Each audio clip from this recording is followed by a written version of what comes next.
Ini adalah proses pembuatan jeli kelapa seharga $5. Di sini adalah pabrik swasta kecil. Sudut-sudut dindingnya penuh dengan kelapa segar. Beberapa pegawai sedang memproses kelapa. Pemilik toko adalah penjual kelapa. Di tahun-tahun pertama, dia mengkhususkan diri dalam bisnis kelapa. Bisnisnya makmur.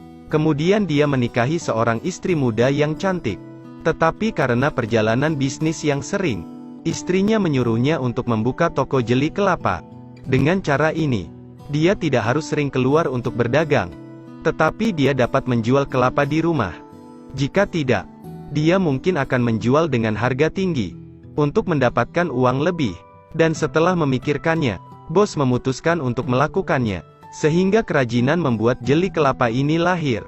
Setiap kelapa dibersihkan dengan tangan, dan bagiannya luarnya dibuang ke keranjang. Bagian atas dari kelapa ini dipangkas. Bagian bawah dikupas, sampai diperoleh alas yang rata. Dan terakhir dicuci dengan air bersih. Kemudian dipindahkan ke rumah untuk pengecekan. Untuk mengolahnya, mereka menggunakan pisau dapur, untuk mengambil cangkang kecil di atasnya, dan menuangkan air segar di dalamnya. Produk akhir dibuat dengan cukup terampil oleh staf.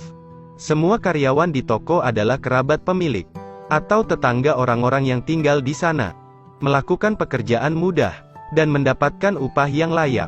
Jika ditemukan kelapa yang tidak dalam kondisi baik, juga akan disiasati agar kelapa lebih rata dan indah. Maka gunakan pengikis khusus untuk mengikis daging kelapa dari dalam.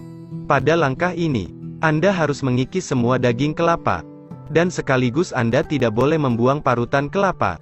Anda harus sisakan sedikit. Setelah matang, taruh di atas meja dan kita taruh parutan kelapa di atasnya. Saat ini, staf akan menaburkan parutan kelapa pada batok. Di setiap batok hampir sama. Lalu dimasukkan air degan sedikit, agar-agar bubuk putih, dan madu. Angkat yang sudah disiapkan di atasnya. Dan gunakan cangkir kecil, untuk menuangkan gelatin dan air ke dalam tempurung kelapa. Setiap tempurung kelapa diisi agar-agar air. Dan Anda perlu mengaduk dengan tongkat, agar mengapung di air. Untuk menghemat waktu, orang menggunakan kipas angin untuk mendinginkan kelapa, hingga suhunya lama-kelamaan dingin, dan kelapa akan menjadi jeli. Kemudian, bungkus setiap kelapa dalam pembungkus makanan, untuk mencegah debu ketika disimpan. Akhirnya, label eksklusif yang dirancang khusus ditempel pada kelapa, dan kemudian, ditaruh di dalam freezer. Es dukan jeli segar sudah siap. Bisa dibilang, sekitar $5 untuk satu buah jenis ini cukuplah murah. Buah-buahan ini, per hari bahkan bisa terjual hingga lebih dari 1.000, ketika hanya menjual kelapa utuh. Apa pendapat Anda tentang ini?